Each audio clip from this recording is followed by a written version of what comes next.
खासदार सुनील तटकरेंनी गृहमंत्री अमित शहांची भेट घेतली। भेटीचं कारण अद्याप अस्पष्ट आहे।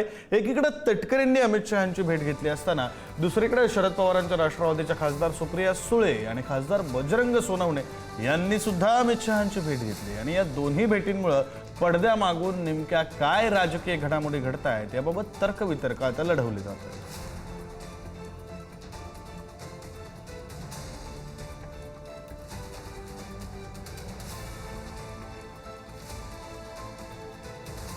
हे बघा, तुम्ही वेगळ्या पद्धतीनं अंदाज लावताय। अमित भाई शहा यांची भेट मी वेळोवेळी प्रत्येक वेळेस घेतलेली आहे। प्रत्येक सेशनला घेतो, प्रत्येक वेळेस घेतो। पण विषय असा आहे की आता आम्ही जर भेटायचंच नाही राजकर्त्यांना किंवा जे सत्तेतल्या लोकांना, तर असं कसं होईल? मी जसं की आज ताईंची मुलगी रेवती ताईचा रिसेप्शनचा कार्यक्रम 10 ऑगस्टला ठेवलेला, त्या रिसेप्शनचं निमंत्रण देण्यासाठी आदरणीय ताई अमित भाई शहा यांच्याकडे गेलेल्या आणि मी त्यांच्यासोबत होतो।